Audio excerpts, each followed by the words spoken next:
Well, our moms think we're funny. We are recording, by the way. Are we now? Yes. Well, that sucks. I was going to do like a really special opening, but now I can't. Oh, well, I mean, we still can. I can just edit all this out. No, that's fine. Okay. Just checking out OK Go. OK Go! Thank you, Quicksilver! I can't move! You will not escape. You will be the one escaping. Yeah, I just want that. I want all the dialogue from that Captain America and the Avengers or whatever, like video game. I just want all that all put together so I can just listen to it whenever I want. Ha ha ha ha ha ha. Yeah, it's very special. I just want my text notification to be foot dive. Foot dive. Kind of off topic, but spiders swing, spiders swing. Acomi. Hey, what would we like to welcome everybody to? To their worst nightmare. That's right. A ninja with a gun. No, wait, no, sorry. That's a line from 48 Hours. I thought you were cured of saying any and all forms of that word. It turned out the cure didn't take. It was experimental. Yeah, well, hey when that happens. Yeah. No, what would we like to welcome everyone to? To Our Moms Think We're Funny. Yes. As always, I am your host, Turk182. And I'm Acomi, I'm the help. We did a podcast, and I hailed.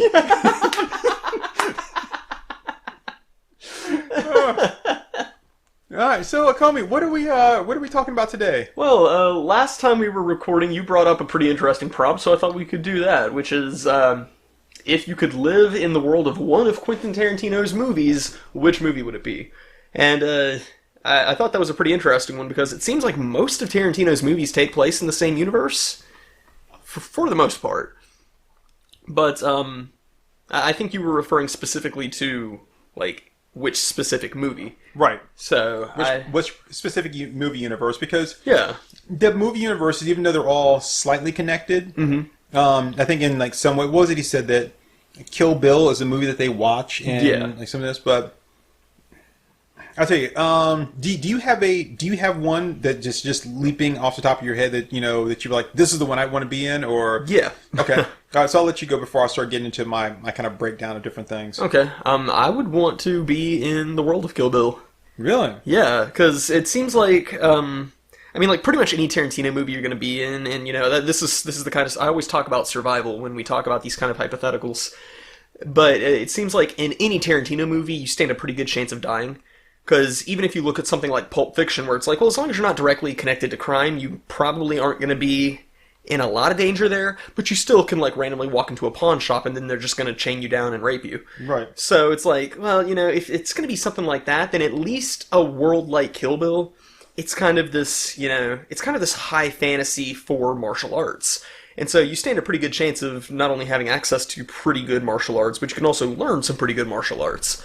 And martial arts fascinate me, so I think if I were going to do one of Tarantino's films, it would probably be that. That's interesting, because you mentioned Pulp Fiction there, and the pawn shop, and the thing is, we don't know anything about the Gimp. We assume that he's there willingly. But he could be suffering from a severe case of Stockholm Syndrome. He could just come in there one day and be like, hey, did you guys be interested in buying this stereo? Next thing you know, he's back in Russell's old room. Yeah. And whoops, sucks to be you. So, yeah, I can definitely see why that would not be appealing to anyone. Yeah. So I'm kind of torn here. So, and like, well, I mean, just everything else just seems like, like I said, all the worlds seem dangerous, but I don't know, because you've got the movie he did for Grindhouse, which I can never remember was. So I guess we should talk. So previously when we were recording, we had Batman vs Superman as our background movie. Yeah. And I changed it to the ending of the movie Penitentiary 2, which is a I don't even know if you call it black exploitation. Just a low budget like black cinema movie from the 70s. Yeah, I wasn't even paying attention to what you pulled up, so. But the reason I turned to this particular point right here is because I wanted you to see Mr. T as a genie wearing those genie pants. That's fantastic. And you see his little genie helpers there. One of them has a lamp. Yeah. I wondered why this chick was carrying around a lamp, but I didn't see Mr. T at the time. Yeah. But yeah, no, because like you've got like what is him it? with the genie pants? That is beautiful. He's got the genie shoes. That is beautiful. Mr. T's a hell of a guy. I like Mr. T a lot. Oh shit. Ernie Hudson's in here too. And let's not forget the midget. His name is Tony something. I can't remember his last name. It's Tony the Midge. He was in I'm Gonna Get You Sucker. Oh yeah. He's one of the Evans family. Okay, yeah. It's like family midgets is a gang. And he's also in Me, Myself, and Irene. Okay. Oh yeah, with the nunchucks. Yeah, he's the one that runs off with the wife. What'd you say to me? Left versus Dragnet. Anyway, but yeah, no. So because like you've got the thing he did for Grindhouse, which I Tony can never. Cox. Oh, okay. Because I can never remember what that movie's called. It's like Planet Terror. What was Tarantino's movie in Grindhouse? No, he did Death Proof. Thunderbolt. He did Thunderbolt? Yeah. Robert Rodriguez did Planet Terror. That's right. Shit, I cannot believe I got that mixed up. Yeah, and Quentin Tarantino did Thunderbolt, aka Death Proof. Yeah, which Death Proof I actually really liked. But then Death Proof was fantastic. You also have the whole Stuntman Mike thing, which I guess he only really targeted women, so... Holy shit, I think that was Ernie Hudson behind the guy with the microphone wearing a blonde wig and sunglasses. Nice. I hope so.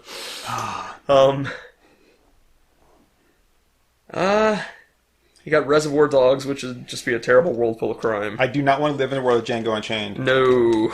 Not at all. No. There are so many things wrong with that world that I just have to say no. Yeah, no. Just like any of his like Western-based stuff. I mean, it's all just it's just like lawlessness to the extreme. It's like even worse than the actual Old West would be. Not to mention just like the rampant slavery and all that. Just a bad scene all around. So, but yeah, no, like Kill Bill, as dangerous as it is and as terrible as the people are, to me, it's a very captivating world, and it wouldn't be like so different than living in any martial arts film. I think one of the intriguing things about Kill Bill is, like you said, where something like martial arts or being an assassin is so, I guess, not ordinary, but it's just so regular in that world. These things just happen that you could, if you wanted to, be like, hey, I'm going to just become an assassin or become a martial arts champion. Yeah, it's like you're bound to have heard of some wizened old sensei who will train you. But I think one of the greatest things about that would make me want to live in that world would be the fact that you can carry a ninja sword in an airplane. Yeah. Not only that, but you can sit it in the seat next to you like, no, I'm sorry, this seat's taken. That. And I would love to have a Hattori Hanzo sword. That would be pretty great.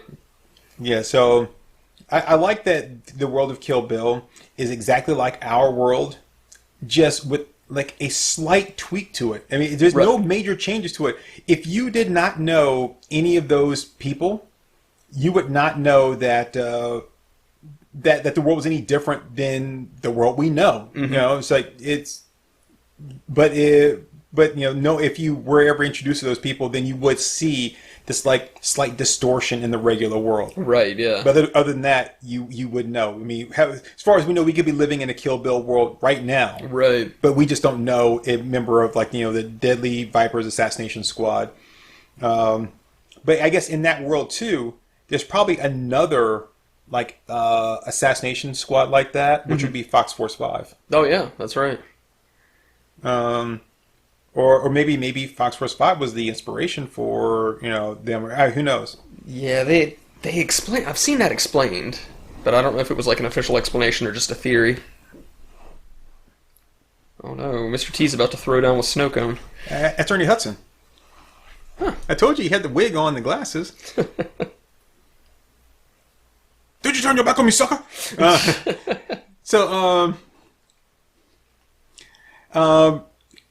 So that is intriguing. I can see why that would be of interest to you. The Reservoir Dogs just is the world we live in right now. Just, but we just happen to know a story about these criminals. It's like watching a Netflix documentary. Pulp Fiction is really not much different either. It's just another world where these things happen. Jackie Brown is kind of the same thing. So you're not really getting anything different there. Now, if we were going to be, I guess, one of those people or someone that would be kind of like in that world, like playing a major part in that world, right, my choice might be a little bit different. Yeah. But the one that I think would be the most interesting to me, would be Inglourious Basterds. Which is the only one I haven't seen. So I don't feel like I can comment on that intelligently. Well, so this is why. In Inglourious Basterds, America wins the war by killing Hitler and all his lieutenants in a movie theater.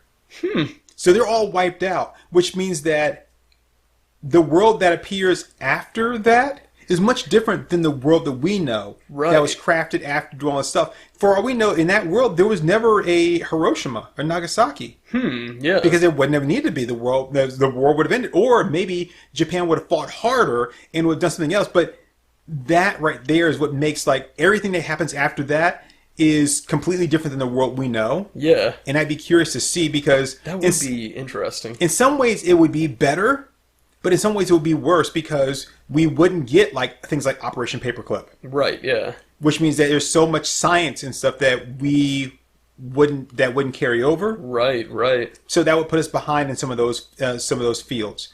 But at the same time, there's also a lack of loss of life. Is that right? Yeah. That we wouldn't get. So that also means the population would be much higher. And if let's say because of that we don't get a Hiroshima or Nagasaki, we also have a completely different, like we don't get Godzilla. Right. We don't get Akira. We don't get any manga, really, because the manga industry was shaped by the American occupation in Japan. So what we would get from that would be much different. I think we might still get animation, but maybe be like different. I mean, like the stories would be different. Yeah. So they wouldn't be shaped by that. Yeah. You wouldn't have those female like protagonists either. So I think that would just make like the martial arts film industry stronger in Japan. I think the manga industry would be totally different too, because like, manga is such an accepted part of Japan. We've talked about that like you can be a manga artist for pretty much anything.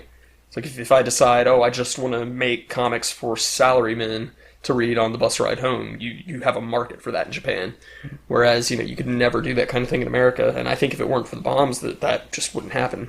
So what we might get is, like you said, like you would just have more martial arts films. So it means we would have more, I think, martial arts films that would be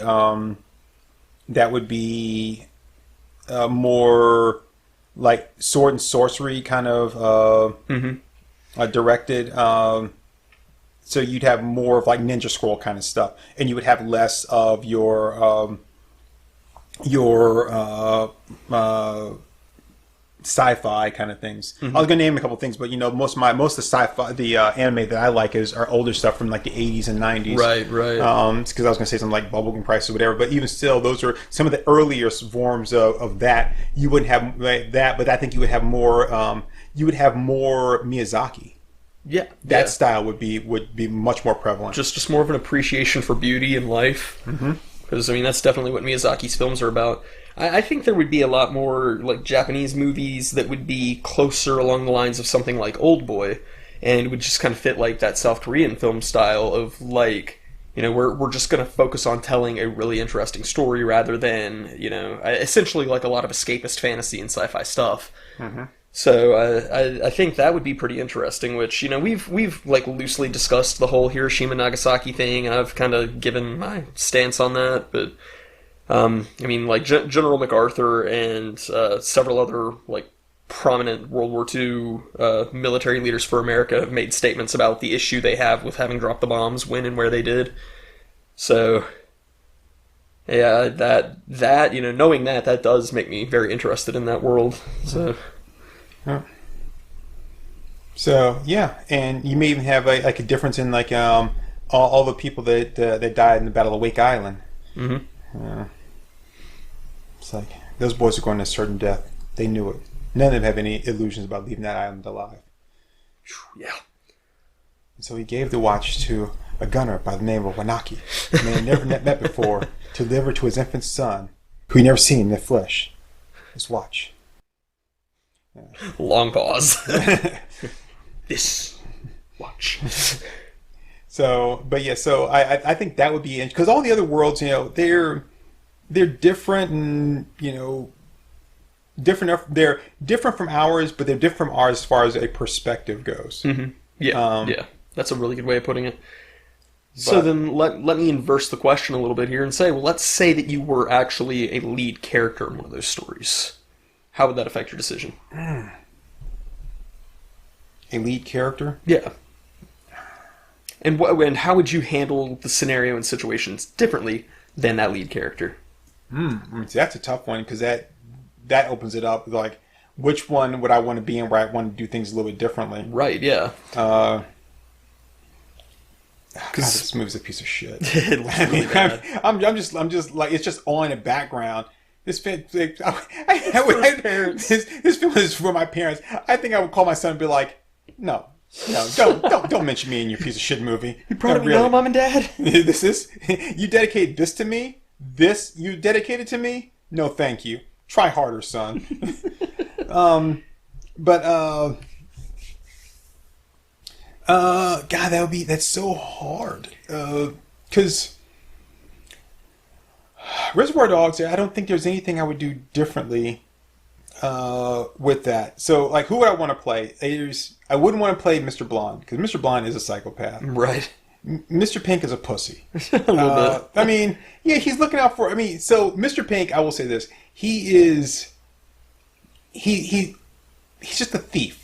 There's nothing special about him. He's just a thief. As far as you know, he's not even technically a good thief. Right. And he just looks out for himself. Yeah, yeah. And that's it. So to say that he's a pussy or whatever, nah, not really. He's just kind of a selfish guy that does whatever he wants and doesn't really care about things, which is kind of like in the opening scene where he's doing the whole, the tipping and all that kind of stuff. All he really cares about is himself. And the whole time he's like, yeah, I thought about not even coming here. I was just going to leave here. And then he's like, let's leave. Let's do this. And he's like, what about the cops? Yeah, no, fuck them. We just go. So Mr. White, there's nothing about Mr. White that he does technically wrong. Yeah. Because even in the end, okay, so spoiler alert. I'll give people a minute here. Even in the end, when he kills Mr. Orange, like I don't necessarily know that he did anything like bad. I mean, like, okay, yeah, I wouldn't kill him, and I know why he did it. I know why he felt that, why he felt kind of betrayed at that point. But there's nothing he had done before that, which was a bad move. He believed in him. He's trying to take care of this guy. He got shot in the stomach, blah, blah, blah, all that kind of stuff there. Nothing about his life would change. Well, he'd still be alive, but his life wouldn't have been benefited in any way if he had let him live. Right, he still would have gone to prison. He still would have done time. All that stuff, he was caught no matter what. Right, yeah. And by letting him live, wouldn't have changed anything. It wouldn't have given any mercy or anything. So his life was pretty much over. And the fact that he decided to take him with him when he died because he felt betrayed by him. And I'm like, yeah, but in that moment, could you really have felt any other way? Plus, he'd already been shot in the gut by Joe, or no, not by Joe, by Nice Guy Eddie. Yeah, yeah. So Nice Guy had shot him, and plus he had killed Joe, and so all that stuff. It's like you were done for no matter what. Right. No matter how it went, you were done for. So I can't really see changing anything there. And then Orange, the whole reason that Orange's in that position right there is because when the woman shot him, he instinctively just shot her, which is such a great scene. Yeah. Because the minute he does it, he just he's got that realization of like, oh, fuck. Yeah. But he just wasn't thinking. And here's the thing. I mean, I don't drive the best cars in the world. And even if I did, if someone grabbed me and was like, get out of the car, okay. Right. If they grabbed me and were like, scoot over, we're taking this car, I'd be like, yeah, I might try to pull out my gun and shoot them. But if like, get out of the car, I'm taking this car, by all means. Yeah. You know? So I'm not going to shoot them and be like, you're not taking my car. Right. You know? Be like, no, fine. As long as you're not trying to take me with you and I don't have like any babies in the back seat or whatever. I have a child. I got one too. So yeah. Okay. So like I said, Pulp Fiction, I don't really know. Like yeah, even Jules, I wouldn't want to be Jules. Like I wouldn't want to be Butch. I wouldn't want to be Vincent. I wouldn't want to be Marcellus. I wouldn't want to be Jules. There's really not a good situation in it. No, there's not. There's nobody there that really kind of. You wouldn't want to be Mia. No. I don't want to OD. I don't want to be Lance. You want to be the Gimp? You spend all your time sleeping in a box? Yeah, until someone wants to like anally rape me. You know. Starring Mustache? It's just an actor in this movie named Mustache, no last name. Oh come on. Even if your name was like Mustache Jones, would you really even bother using it Jones? You mean it could be Mustache Hawthorne Smith, and you would still just go by just straight Mustache, because everything else just sounds fucking stupid. I would just go by the Stash. Oh yeah, like just plain old Mustache doesn't sound stupid. Okay, all right. So here it is. I'd go with the Stash. What's your name? Mustache Hawthorne Smith, or what's your name? Mustache. Yeah, that's. Yeah, then it just sounds made up. It just sounds bad. What movie is this? This Do we is even Avalanche. know? Avalanche. Okay. That fake town there looks so bad. Yeah, it just like. It would be worse if your name was like Mustache Hawthorne Smith the Third. Yeah. Like, oh my God, what's wrong with you people? You didn't learn your lesson after the first one? You know who I would want to be in Pulp Fiction? The Wolf. Oh yeah, he solves problems. Yeah. So I mean, he does his job well. He's respected. Nothing backfires on him. Nothing fucks him up.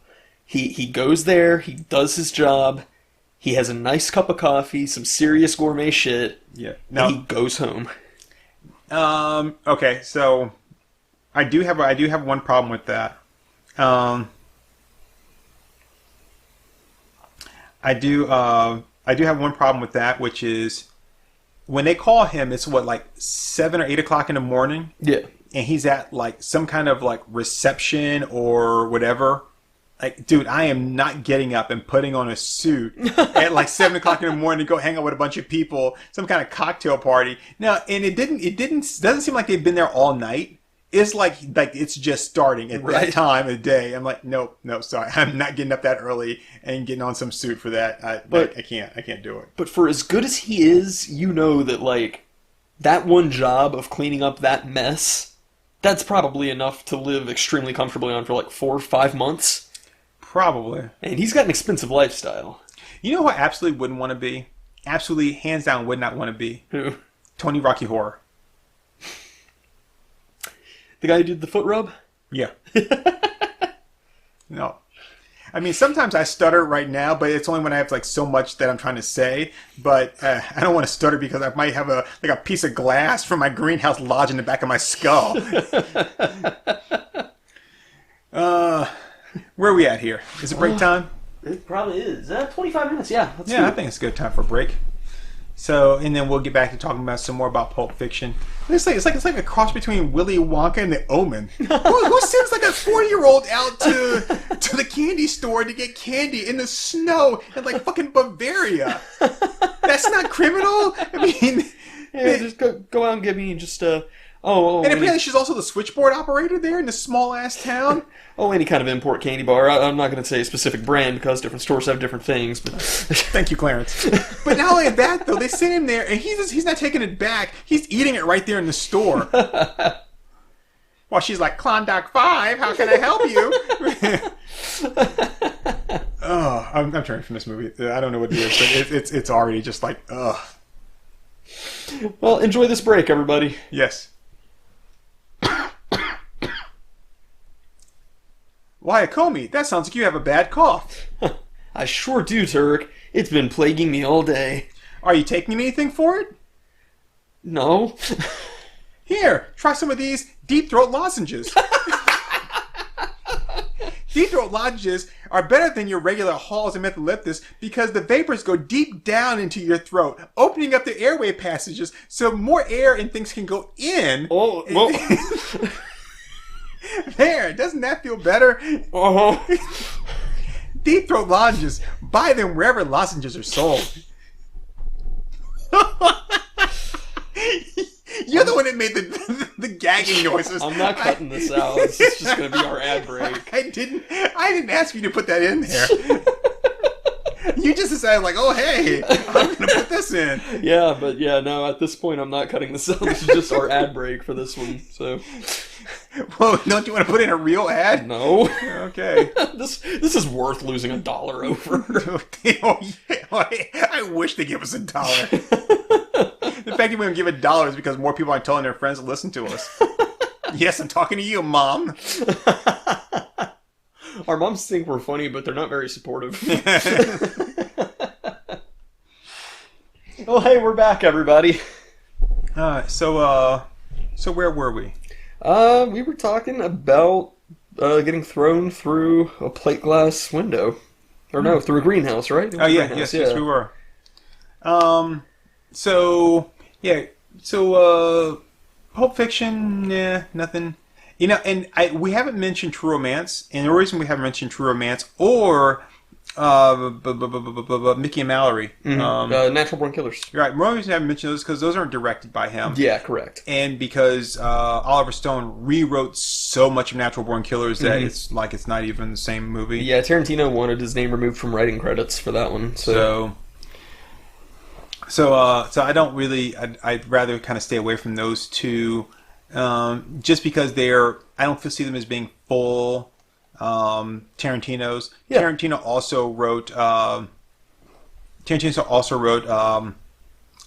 Dusk Till Dawn, and even though it's directed by Rodriguez and stars Tarantino, again, it's not a full Tarantino in my mind because. Yeah.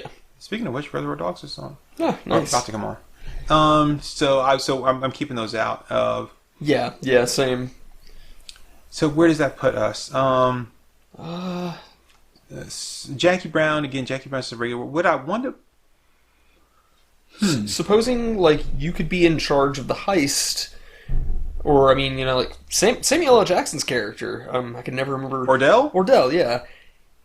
I think he got fucked over because he lost control of the situation.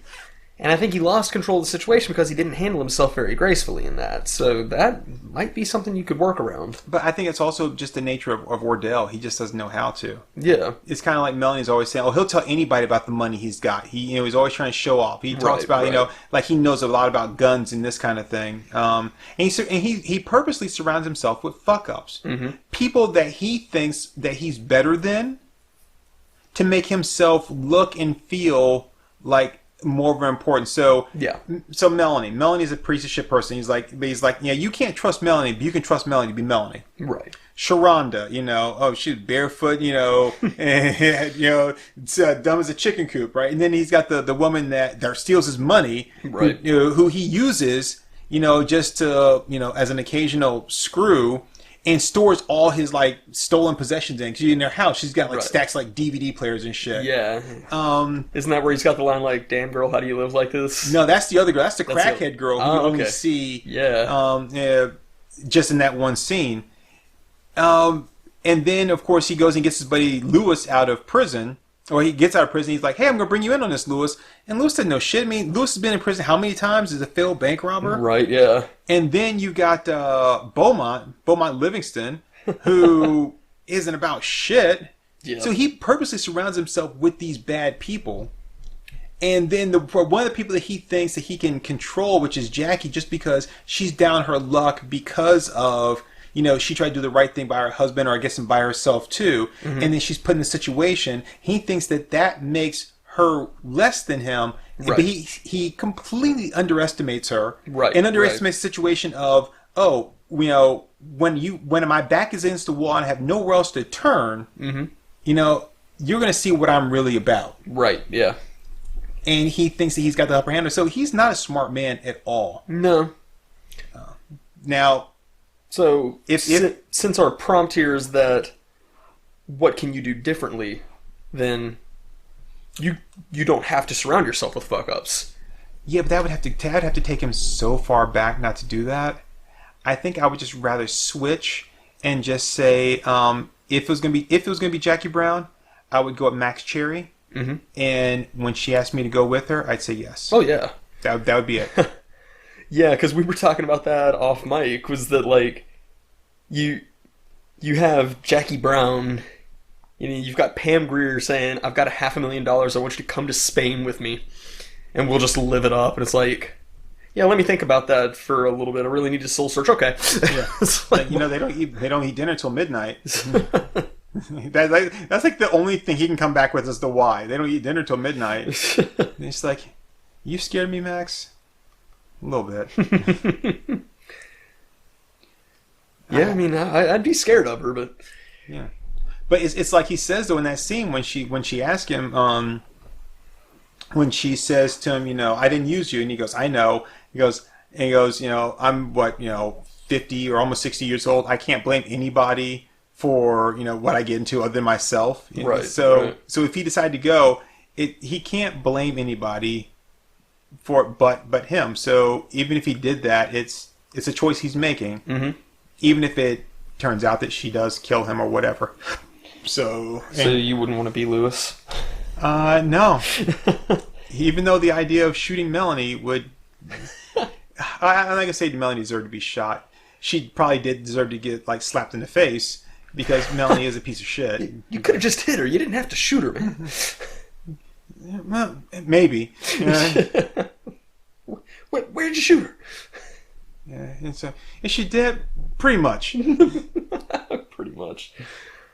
See, that's the thing. Like, Lewis, if he hadn't shot Melanie, he would have lived, and he could have walked out of that situation with some money. So, Yeah. but yeah, no, I think the Max Cherry thing would probably be the best course of action there. So what do we have after Jackie Brown? I see. I don't know the movies in order. I think after Jackie Brown came Kill Bill. I think so. And if we were going to be in Kill Bill, who would I want to be? I mean, I don't have anything against being a woman, but I don't really know what it's like being a woman, so I wouldn't want to just automatically be like, yeah, I want to be her. Plus, the idea of having sex with David Carradine doesn't really do anything for me. I know. Pai Mei. Pai Mei. Okay. Pai Mei. And then I would just, I just wouldn't let, what's her name? Go-Go? No, not Go-Go. See, you throw me off here. California Mountain Snake. Daryl Hannah's character. Shit, I'm drawing a blank here. California Mountain Snake. Yeah. So her, I just wouldn't train her. That'd be it. You know, snatching at her eye wouldn't be enough. Maybe snatch out both eyes. So Yeah, I don't know if I would. I don't know if I would want to like be the hero or like be a lead character in like any of those movies, honestly, except for the Jackie Brown thing. But you sure you wouldn't want to be Esteban? Esteban, remind me of who he was. I'm blanking Bill's on adopted father. names. Bill, He's just- he shoots you in the head, no? Me, I just cut your face. Now he's a monster. He is, but he just like chills out at that whorehouse, doesn't he? Yeah, because that's all. But no, I mean, Bill's a bad guy. He's jealous and possessive, and he shoots. He shoots B in the head. Mm-hmm. But Esteban, Yeah, he is a monster. is. And I love the way that's portrayed in just that one scene where he calls a girl over and you see her split lip and stuff, and it's like, oh God, you're just evil through and through. So I guess I could be that guy, but just not be evil. Then Just- you would be that guy. just chill out and live my life and be in my whorehouse. I got to. You know what? We could be in Kill Bill together, I could be Hattori Hanzo, and you could be my helper. Yeah. I'm not bald. I shave my head. It's There's a difference. That's pretty much the exact banter we do anyway. So No, but you can. No, you could be. I think like I could be Paimon, you could be Hanzo. That'd be awesome. that could work. Yeah.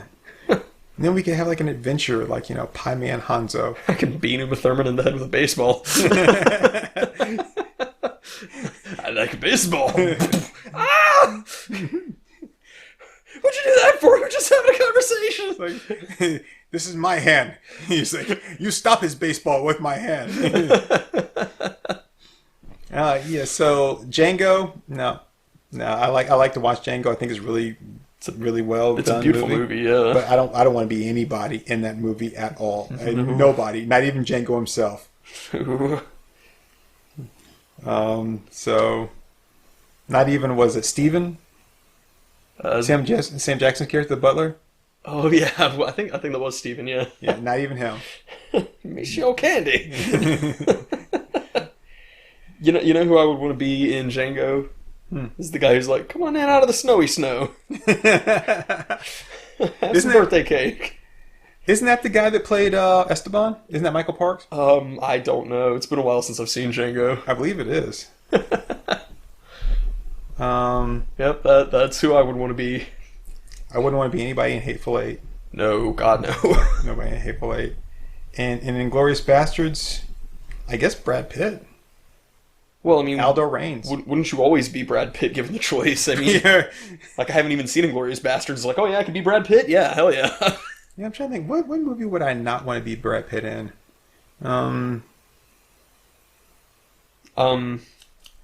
That high school movie. Cutting Class? Yeah, Cutting Class. Yeah, he still lives in the end. Well, yeah, but And I he mean, gets the girl. no, that's true. But it's just a bad movie. It is. It is a bad movie. So we can't remove him from the bad movie. But Meet Joe Black. He gets to be Death. Yeah, not so bad. Yeah, no, I could live with that. And plus, he gets to be with the hot chick from Mallrats. So Oh yeah, and she's British too. Ooh. Yeah. You definitely want to be Tyler Durden. And unfortunately, I think she stopped acting because of. I'm not going to give him any dignity by saying his name, but because of that guy, I think if I remember correctly, she stopped acting because of that guy. Like that guy. That guy. Shit, Yeah. that sucks. Yeah. So, yeah, it's not to get off on that thing, but it was always disgusting, but it's even more disgusting the more people come out about this and be like, me too, me too, me too. I as well. Sorry, I don't want to. I as well. And you look at these people and you're like, man, it's like, and you think like, oh, I've always liked them as an actress, and why haven't I ever seen them in any more stuff? It's like, oh, because every time they got in front of the camera, it was like fucking horrifying, Yeah. Because like, oh, the reason I'm here is because of this, and or whatever, PTSD, whatever they had this stuff. I'm like, oh God, and then like I said, there's so many people that I'm like, Yeah, God, what a monster. It's just some people I just want to Rorschach. Yeah, I think when it comes to sensing that person, I would just play the scene from Heavy Metal, and it's like, hanging's not good for him. Burning's too good for him. He needs to be torn into itty bitty pieces and buried alive. Like, yeah, that would be the sentence right there. Yeah, no, I just want to do the Rorschach thing. And the scene I'm talking about with the kidnapper. Yeah. And not from the movie. From the comic. Oh, you know what? You could probably saw through your arm, but you'll never get through the pipe in time. Deadpool. Ooh. The Deadpool scene. He's like, I'm just gonna, take away the oxygen just enough to do this and do that, and that'd be it. And just put him in there for life like that. Also, the Zamboni scene. He's getting killed by a Zamboni. In 5 minutes! So yeah, and I think that's it. And then of course, Once Upon a Time in Hollywood, which I haven't still seen haven't yet. watched, yeah. Which I hear that supposedly he's talking about doing a Netflix series off of the TV show that Leonardo DiCaprio's character is in. Have you heard about that? Yeah, I heard about that. So I was like, huh. And I was watching something. I think it was on IGN, and they were talking about it, and they were like, well, if you don't have Leonardo DiCaprio in the role, and Brad Pitt in the role, then it's like if I don't get a chance to see both of them, then it's not gonna be any good. I'm like, okay, first off, Leonardo DiCaprio is the actor, Right.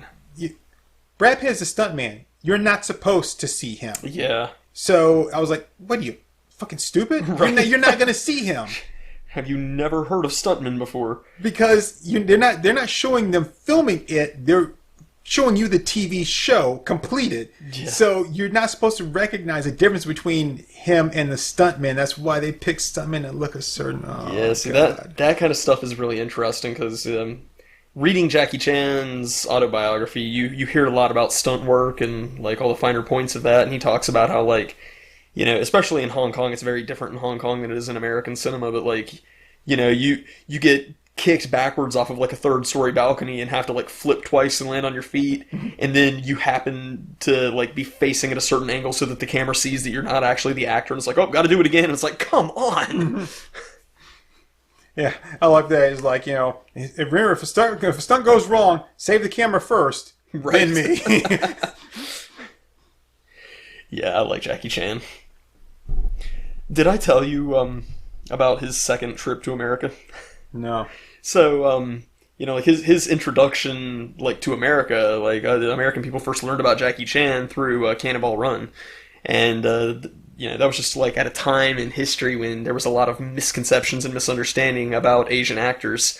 So, like his first time going there, all the people interviewing him would always say the same things and ask the same questions, which was, "Oh, are you the next Bruce Lee? And do you know karate?" And like those were the questions he always got, and he hated it because he's like, "Well, first of all, no, I'm not Bruce Lee. I'm Jackie Chan. I don't want to be the next Bruce Lee. I want to be the first Jackie Chan."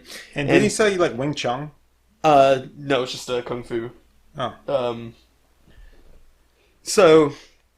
So he's got all that going on, and he's like, and no, I don't know karate. Karate's Japanese. I'm from Hong Kong. Yeah. My name means born in Hong Kong. I am from Hong Kong. It's Chinese. I know kung fu, which is Chinese. So he just got like really frustrated with that. So his first tour through America, trying to like bring his movies over to America, was just a huge failure. So second time around, they're like, his agency's like, we're gonna give this another try. We really want to expand you to the American market. And he was like, he was getting ready to go on for this interview, and it's just something clicked, and he decided, he was like, you know what, I don't want to do this. It's like, I don't want to have to put up with this, because these people just don't get me, and they don't get what I'm about.